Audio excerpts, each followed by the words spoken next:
But anyway, what happened is that I went into this patient's room, and it's a woman that had diabetes. She's probably, I would say, late 50s. And I asked her, and she was about to lose her eyesight. She was about to have a foot amputated. And so I asked her, has anyone ever given you diabetes education before? No, like nobody had ever given them nutrition education. Welcome back to another episode of the Plant-Based DFW podcast show with Dr. Rissa and Maya, where we discuss topics related to lifestyle medicine. Today, my guest is Lily Correa. She's a registered dietitian that works at Bellevue Hospital with Dr. Michelle McMacken's team. We will learn in this episode about her Peruvian background and her Seventh Day Adventist background and how this basically led her to become a plant-based dietitian. Once she had her college degree, she decided she wanted to study at Loma Linda University and then eventually moved on to work at Kaiser Permanente and has some experience there with Dr. Columbus Batiste.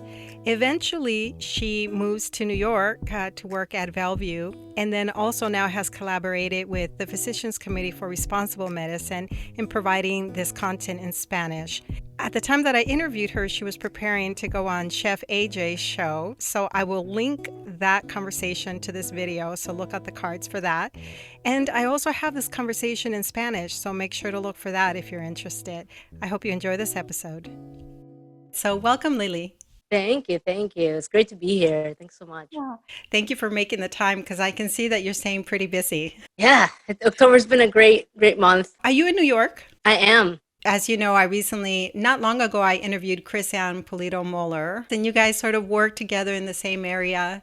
And she had spoken so nicely about you before I even really knew about you. She told me that you spoke Spanish, that you work closely with her in terms of working with patients on helping them get started on a plant-based diet. So I'm curious as to how you do that. But I'm also curious as to know, are you taking any clients? So currently, I'm actually just working on my license for New York State.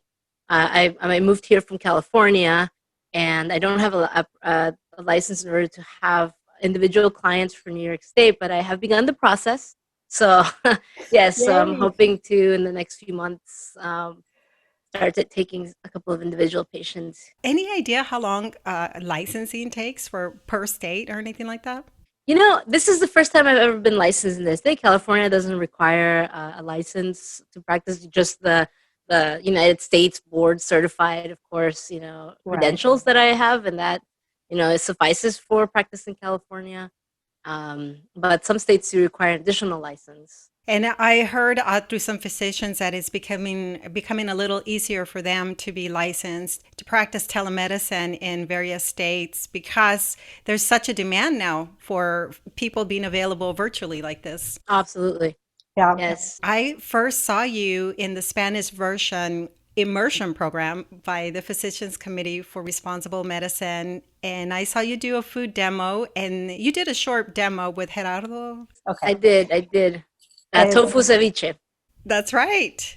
Because of PCRM, I learned about you and then saw you, of course, speaking in Spanish. And I thought, I don't know a single registered dietitian in my area that speaks Spanish. Oh my God, you're a tremendous resource. So, well, first, tell us a little bit about yourself, Lily. You mentioned that you're from Peru. Yes. So my family is all from Peru. I was born actually here in New York in Elmhurst Hospital.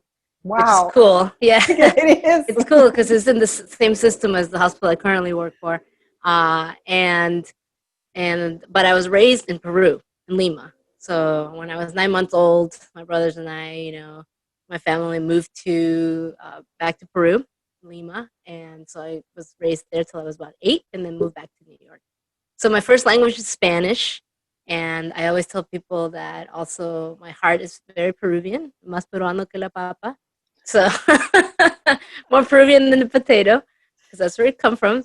It's beautiful to take such pride where you come from. I heard you reference the quinoa. It's like gold. Oh, el oro de los Incas, the gold of the Incas. Yes. I have a funny story about quinoa, actually. When I was growing up, my uncle, he used to raise chickens and canaries. And the chicken feed was before quinoa was popular in the city, because that's an Andean food, right? So in Peru, we have 3 different regions. We have the jungle region with the Amazon and all that. We have the Andean region with where Machu Picchu is, right? And then we have the coastal region, which is where the city of Lima is and where I grew up. And so in the city area, quinoa, was more known as like bird feed, like the chicken feed. So my uncle would make quinoa every day and feed the chickens quinoa.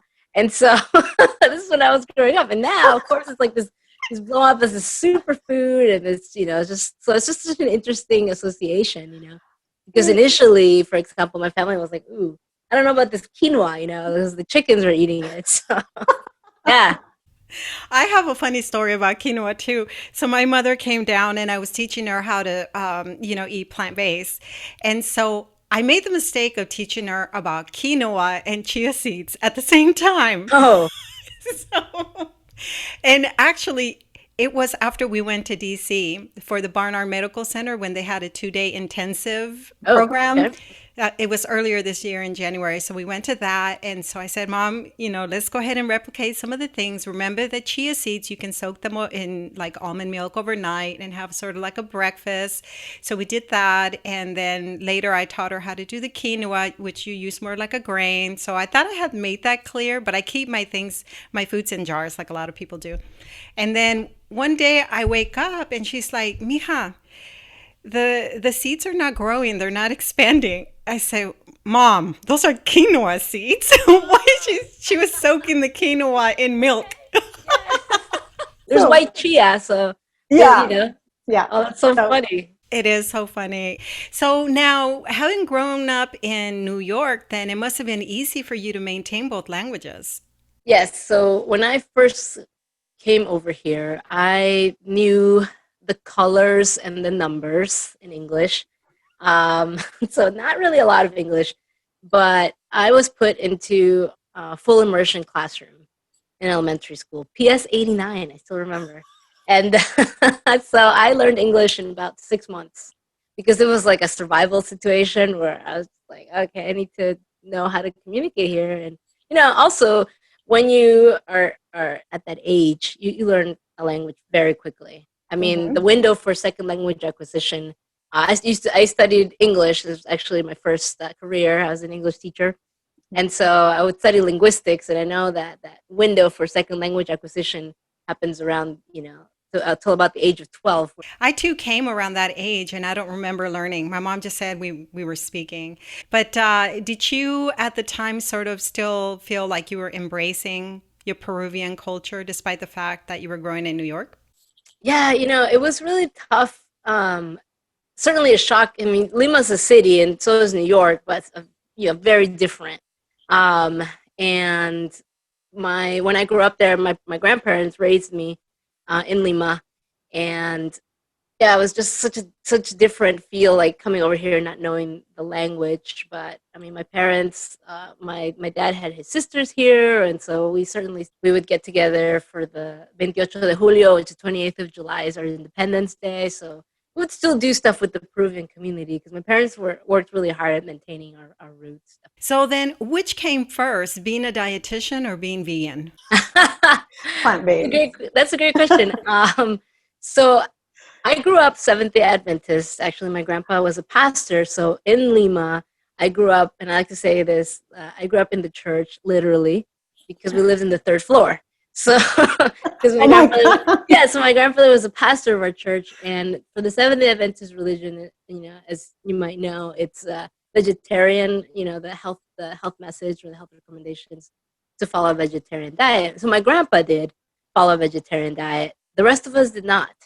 So, but I grew up watching him, and I grew up hearing about the health message and knowing about it. So when I was teaching English still, I actually ended up teaching at an Adventist university in Michigan for a year. And that's where I decided to try being vegetarian. So I was vegetarian first, and it was pretty easy. I'd always wondered about it, being vegetarian, because I did go to a Seventh Day Adventist university for college, and I actually played volleyball. And I played during a time when vegetarian diets for athletic performance were looked down upon, in a way that it was like inferior. Mhm. So So here I was playing volleyball and also around the basketball teams, the guys and the girls.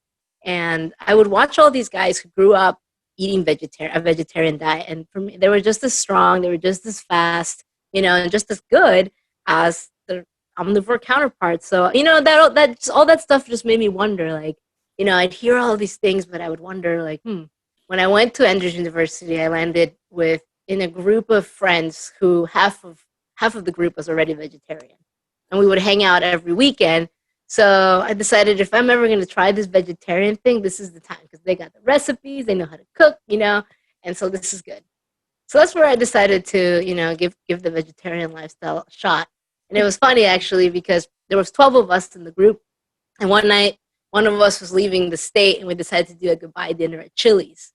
And so unbeknownst to the rest of us in the group, those of us who were not plant-based yet or vegetarian yet, right, decided that we were going to give it a shot. So we all ordered the black bean burger at Chili's. And that was my first vegetarian meal out, I would say, and it was just funny because we all surprised each other, like, whoa, what are you doing? Like, everybody's ordering the black bean burger. So that night, Chili's ran out of black bean burgers, and we all decided to give vegetarianism a shot. Awesome. And then you stayed on that path, or did you kind of go back to eating some animal products? No, so after becoming vegetarian, I actually, during that year in Michigan is where I decided to enroll in Loma Linda and become a dietitian. Oh my goodness. That was the path of that whole thing, because during that year, it was crazy, because during that year, I actually, as a faculty benefit, you get a free class. So I decided to take this nutrition class, because I'd always been interested in it. And I said, okay, well, let me check this out. And I took a course, Dr. Peter Privis. I loved it. I fell in love with nutrition. Mm-hmm. And I said, this is very interesting, and so it was one of those like life realizations where I realized that, I love teaching, right? And I really enjoyed teaching English, and I really liked it a lot, but I didn't love it, Mm-hmm. So, and I was still at a place where I was either going to go for a PhD in English, or I could go back to school and do a different thing. And, with a lot of prayer around it, I decided to go for Loma Linda. And that's where I knew I wanted to go, because I was interested in vegetarian diets right away. So that's the only place that I thought about, What year was that when you were at Loma Linda? At Loma Linda, I moved out there at 2012, at the beginning of 2012. So I hadn't even been accepted or anything. I just packed my bags and drove down there, and I said, this is where I'm going to go. Was Dr. Greger in that area yet, around your time? I hadn't heard of him yet. I was very, very new to all the, the plant-based world. So yeah, I hadn't even heard about him. I moved out there knowing that I wanted to study nutrition. And so I did all my prereqs, during those first 6 months, and then finally got accepted into the program in June of 2012. It's amazing because it sounds like you were set up from the get-go by being a Seventh Day Adventist and then moving to Loma Linda, and you're like, I'm home. I'm back. It came back full circle, Did you attend the Seventh Day Adventist Church there in the Loma Linda area? Yes. It just really felt, I'm a very big believer in God just guiding my whole trajectory of my career. I've always been very okay, so where do I go? Yeah. And it's always been, the right place. So, yes. Yeah, and I'm very, very happy with this choice, of becoming a dietitian. I wake up and love it every day. I love what I do. I can see the educator in you, because when I saw your presentation and how you explain things, and I thought that's how a teacher would teach someone, what are the steps towards incorporating more plant-based foods, and you made it so practical. I think that was the first thing I might have told you, I really like your presentation, and because you're a good teacher in that way. So what happened next, after you finished your nutrition studies there in Loma Linda?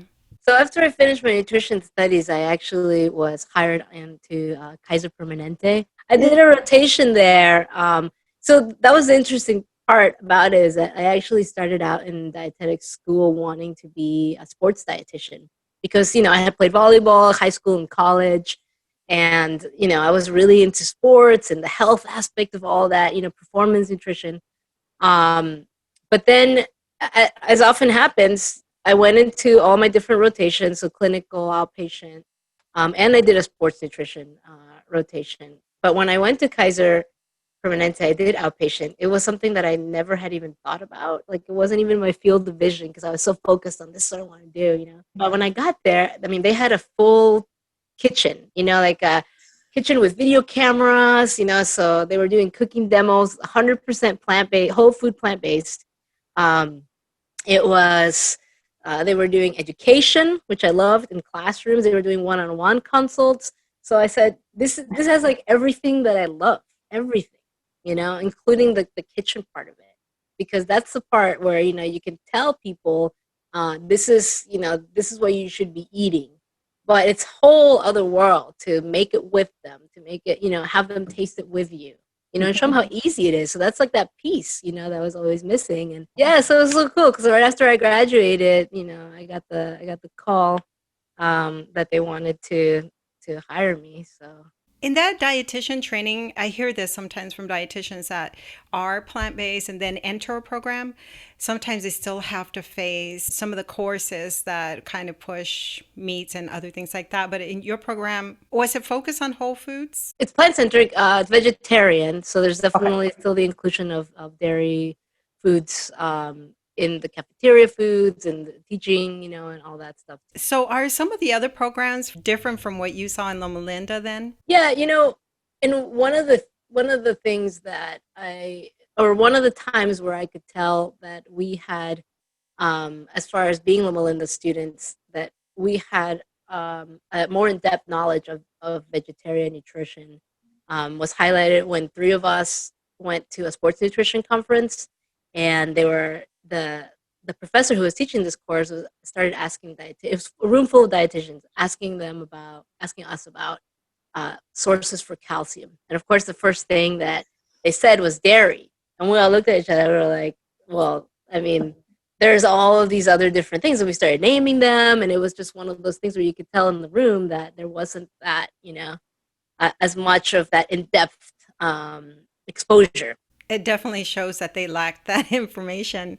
And how long did you stay with Kaiser Permanente? I was there for about 3 years, and I was fortunate enough to be able to teach in the kitchen with Dr. Columbus Batiste. He is, yeah, I know.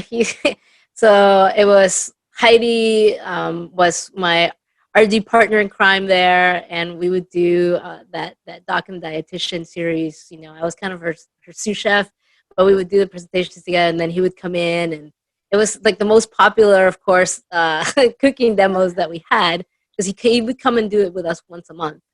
And the other times, Heidi and I would do our own demos, or I would do some Spanish ones with my other partner in crime, Juana, and so we had all of these other things going on. And there would be about 20 to 30 people in attendance. This was a pretty good number for cooking for a whole food plant-based kitchen entirely. But on the nights that Dr. Batiste would come in, I mean, the place would sell out. Really? It would be, of course, it was Dr. Batiste. So it would be like in the 50s or 60s. How did you guys recruit the participants or the attendees for these classes, especially the ones that were Spanish speakers? Okay, so this was the best thing that happened with Juana and I, my other RD, who's also actually a graduate of Loma Linda. We created a whole Spanish curriculum to be able to do classes. And we were looking at that regresando a tus raíces theme, like going back to your roots, eating how your grandparents ate. So we at Kaiser, we were running a lot of classes already for weight management called this Healthy Balance program. And so from there, we would be inviting patients to the cooking demos. Yeah. From there, and also we would be advertising it in our webpage, and people could bring guests as well. So if you were in the class, you could bring someone. So yeah. Through these programs, did you guys gather any data to see, before and after, and make comparisons about how the diet was impacting the participants? I know they had some, research going on. I wasn't particularly part of any of that. I don't know if that's still ongoing, but I know they had at least talked about starting it, and they were running some. Yeah, especially with Dr. Batiste's crowd. Yeah. And how did you get involved with Physicians Committee for Responsible Medicine? Yeah, with Physicians Committee, there was a couple of ways. I met Natalie Hardcastle, who she's just awesome. At one of the PCRM conferences, and she's just such a great person to have in your corner. She's such a great organizer. I mean, she organized this event that I was a part of. I also came into it through my friend Shireen Shao. She's another dietitian who's very active in the California area um, around sustainable nutrition, and we met at our internship, and we she actually introduced me to the team for Universal Meals. So we both sit on the board. There's this energy around that all the time. And then we just, keep going with it. When you find something that you love, that you know can help people, you can't help but to just continue to try to get more involved. And it's like a calling.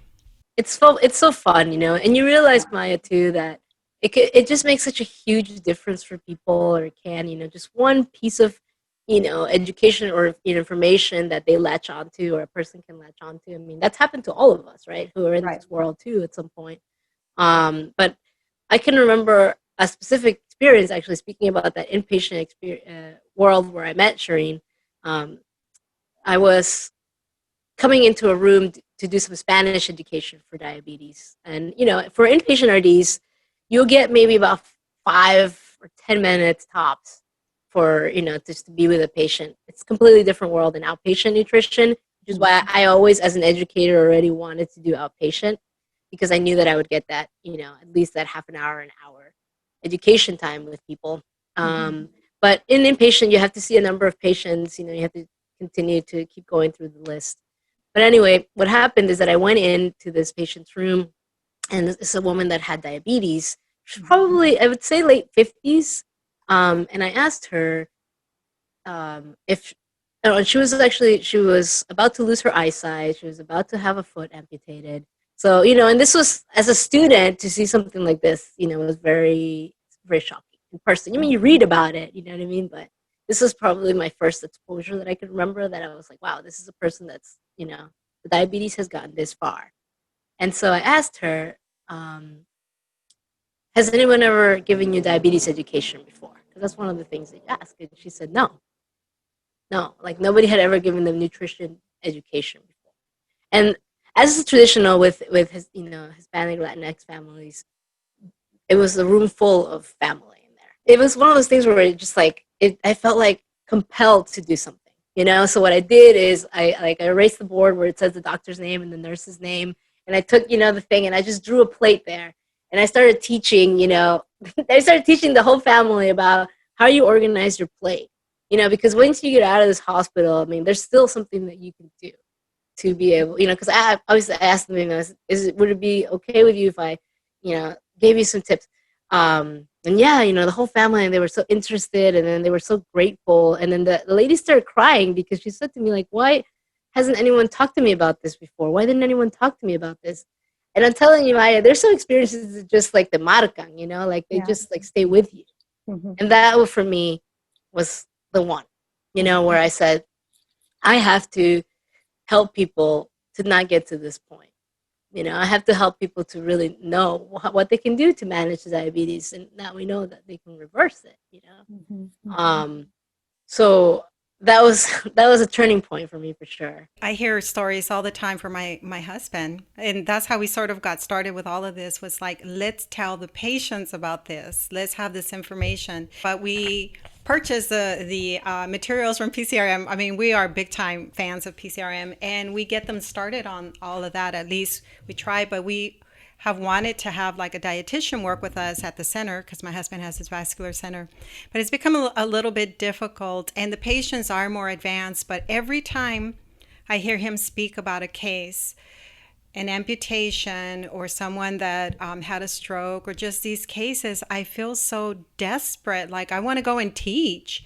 And I've tried many different ways of sharing this information with people, but I think it also is like who is speaking to them. Like, you have a very inviting personality, and I can see how people would be drawn to you and they would listen. Can you kind of explain for listeners who might not know the difference, what's the difference between a registered dietitian and a nutritionist?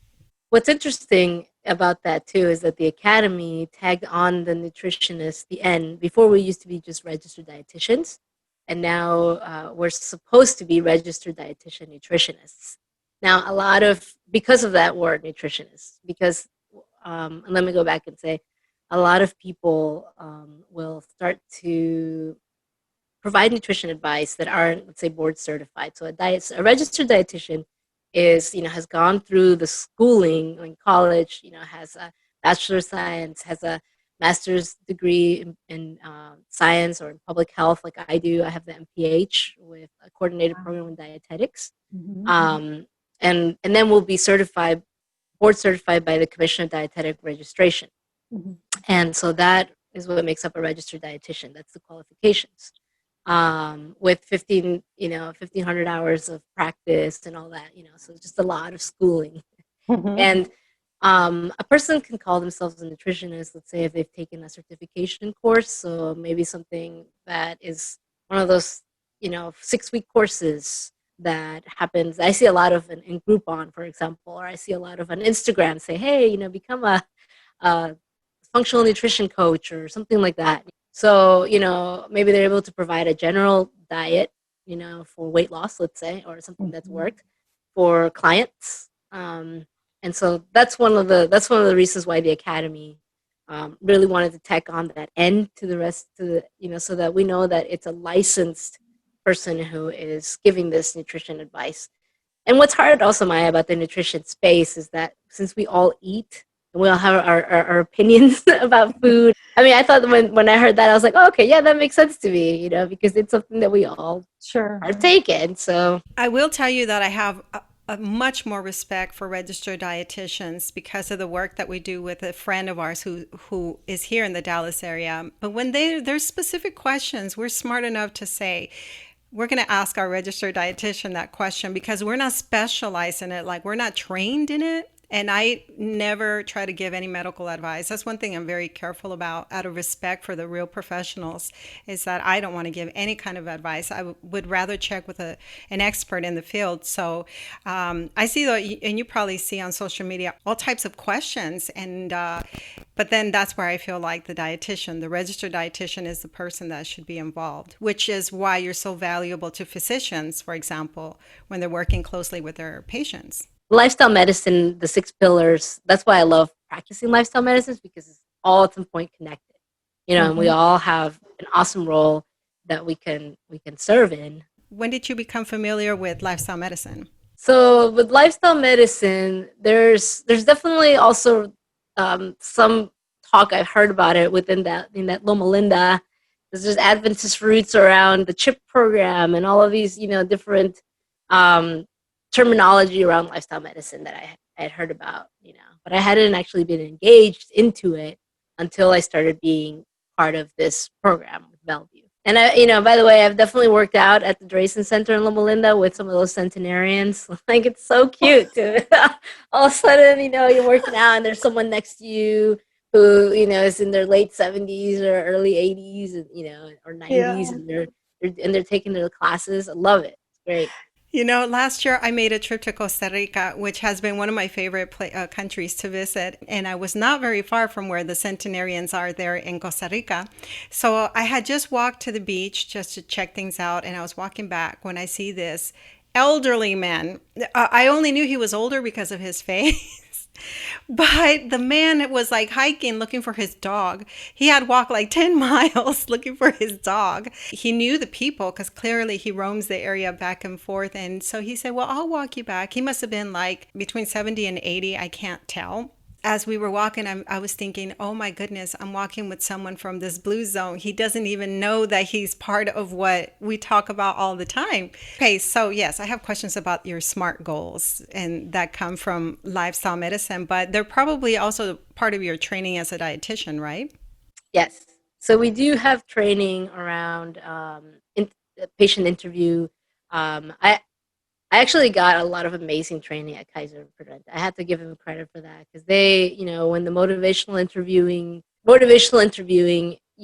is such an awesome way to get people to really, or to empower people. Can you explain a little bit to our listeners what that means, the motivational interviewing? So with motivational interviewing, you're really, the patient is telling you, for example, here's my barriers, and you're essentially saying, so I hear you saying that this, is something that is there for you. So it's kind of like you're telling them back, you're mirroring what they say. So it's because sometimes when you listen to yourself saying something, then you start to recognize, okay, maybe this isn't such a big barrier as I thought it was. And then from there, we start this exchange back and forth of, paraphrasing or summarizing or finding solutions for you, kind of extrapolating them from you, like you're coming up with them. That makes sense. Rather than them putting their entire health in your hands, it becomes sort of like this partnership that they become aware that, oh, I can play a role in it too. Yeah. Right? Yeah, which So, is what's also just really cool about that. Say someone comes to you and they want to create a change, you help them develop a plan that's doable and obtainable, right? Yes, and one of the things that I learned in one of my internships, actually my sports nutrition one, when patients come to me and we're talking about change, right? Change can be this word that can be intimidating. As human beings, we're creatures of habit. It can bring about trepidation.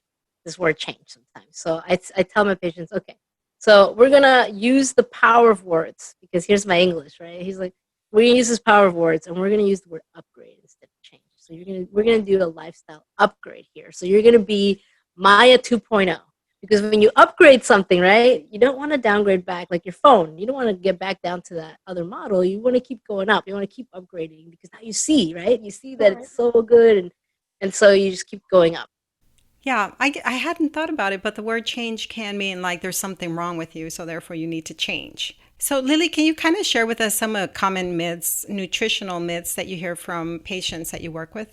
As you know, there's always the confusion around carbs, right? That's probably the biggest thing that we hear all the time is, differentiating between what is a good carb and, a bad carb, or, people staying away from carbs altogether, kind of grouping the jelly beans with the beans, what I mean, because they're carb, so really those are the things that I still find myself often, even to my friends, speaking about. But I never offer advice unless people ask me. So I'm just like, okay, I don't know. But no, carbs is definitely one of the things that I hear often, that we need to cut them in order to lose weight. And specifically something like oatmeal is a myth that I've heard, that a lot of people think that they gain weight eating oatmeal. wow. I know. It's That's really great. interesting. Yeah, so I've heard that a lot, and I've heard that a lot in the Hispanic community, actually. People coming in and telling me, but I thought like eating oatmeal makes me gain weight. Oatmeal, I always use it as my secret weapon, as you saw in, in my presentation. I mean, it's very inexpensive. It's almost always available. So versatile. Like, so when you go to a hotel, back when we were traveling, and you're looking at hotels always serving oatmeal, they have a hot bar. And nowadays with instant, I mean, people are making it healthier, like versatile too. I mean, you can make savory oats, overnight oats, hot oats. I mean, the sky's the limit with oats, and there's so much fiber and protein and good carbs, right? That it's just, that's why I call it the secret weapon. I feel like I always have to tell my mom that it's still okay to eat tortillas. Oh yeah, that's another one, definitely. Like, what do you think about tortillas? So I love corn tortillas. They're less processed and have more fiber than our whole wheat tortillas. Even though, like in terms of white versus whole wheat, of course I would prefer the whole wheat. But you do have to look at the package, because a lot of times they can even come with some added ingredients that are undesirable added ingredients. Like maybe a lot of extra sodium. Now that trans fats should be phased out. I mean, they still might have oil, but some of the brands used to have trans fats in them. But with corn tortillas, you very often only get like 3 or 4 ingredients in it. And plus, they last a heck of a lot longer, because flour will go rancid, a lot quicker. So as you were learning all the different types of foods that are part of the whole food plant-based diet, did you then say, hey, we've been eating this my entire life. Like I grew up eating beans and rice and bananas and all that good stuff. Right. So that's one of the things that I love about growing up being Peruvian, because there's so much diversity of plants in that. that diet that I often, my brother would probably kill me for saying this, but he often tells me, something like, well, don't you want to preserve your roots? You want to like eat the food of Peru. And I said, I am, because they're referring to like lomo saltado and the chicken and all that stuff. And I say to him, well, I am. I'm eating quinoa and potatoes, like there asparagus. There's so many different things that come from Peru that, that I value and honor. So of course, there's always ways to do that. I'm assuming that the way that you work with people is that you get them to transition, to add in. It's always about addition versus subtraction, because when you're thinking about those things, that's the quickest way to give up. And that also includes, that crowding out, that the whole, maybe you're still eating chicken, let's say, but you're eating a smaller portion of it. And now you're including some beans, and now you're including, these vegetables. And now, so, it depends where you're at for a person. And I will start out wherever you are at. So it's just all about, everybody has a different transition timeline. And there's a patient that I even worked with who could not let go of whole milk. That was just something that this person's used to. So how do we start to shift those habits? Okay, so I find a plant milk that has a similar texture, a similar weight, because, whole milk has a different, and that's, I guess, also my advantage is that I've been in this world. I used to drink whole milk. I used to eat hamburgers, hot dogs, like, so I just feel like, I have that memory of all the stuff that I eat, so I can tell people, okay, the thing to remember is that how we're attached to foods, Maya, what I tell my patients is always like it's 80% here and 20% here. So this is the thing we have to overcome, because since we're regenerating our taste buds every 2 to 3 weeks, your body is going to help you to really take in all of those foods that are good for you. So like think about a time when you tried a food that, like years ago, you tried a food and you're like, oh no, this is not very good, right? But then you came back to it months later or years later, and you said, this actually is not that bad. That's happened to all of us, right? And that's evidence that that's your body working with your taste buds, just changing, turning over. So, and that's why I tell my patients, just give this a shot, and then try it again, and then reintroduce. And then, all of a sudden, like I've had patients who can't, like they start out not loving vegetables at all or not wanting to have anything to do with them, to I can't eat a meal without. I even noticed that change in my own self, that I don't crave all that other stuff that I once craved. What do you see for yourself? Do you have any more of these virtual programs that you'll be part of? I'm scheduled to be on Chef AJ's show. When is that? November 1st at 11 a.m. Eastern. That's coming up. Yeah. Okay, I'll be watching because I watch every time she goes live. Unless I'm interviewing, I'm watching Chef AJ. She's so cool. Yeah, I'm really excited to be on that next, and a little nervous, but She's so laid back, though. She makes it so. I mean, just from what I see, she just makes everybody feel so relaxed and easygoing. And you're gonna do a food demo. Any idea what you're gonna prepare? Definitely gonna go with Peruvian theme. I had talked to her about bringing in some kind of potato, dish, whether it's papa la huancaína, vegan style, or I like this sweet potato dessert that my mom used to make us when we were kids. Something that was really, like in the Peruvian roots, but easy to make and having to do with potatoes because she loves potatoes and sweet potatoes. So, and maybe lima beans. I know that like lima beans are one of my favorite beans, Maya, and I don't see a lot of people eating them. I will agree with you that for whatever reason, I don't eat enough lima beans. And they're so good for you. And they're just delicious, And I just grew up eating them. So I think that's what I should go with. Do you contribute to PCRM's recipes at all? I have not. You should. You should do the lima bean one. Yeah, I'm going to work with my mom, actually. So how can people learn more about you? So I am working on a website. Okay. I do have a social media. I do have an Instagram account. So that's definitely something that people can tune into. That's Lily, LILYC _RD. Is there anything else that you'd like to share with our listeners before we go? If you are thinking about trying out a plant-based diet, I am going to definitely encourage you to start one step at a time, and it's all about just including trying out a new vegetable at the farmer's market. Farmers markets are so awesome, during this time of year. They're awesome, whenever they're on, but trying out a new vegetable this week, swapping out a white rice. If you go out to, Thai food, for example, ask for the brown rice instead of the white rice, or make it at home. Something small, right?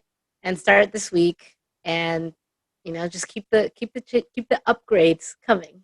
Thank you so much, Lily Correa, for being on our show today. Thank you so much for having me, Maya. Great, super fun. You've been listening to the Plant-Based DFW podcast show. If you like our content, please like, share, and leave a review. Our goal is to provide quality episodes to help support the community.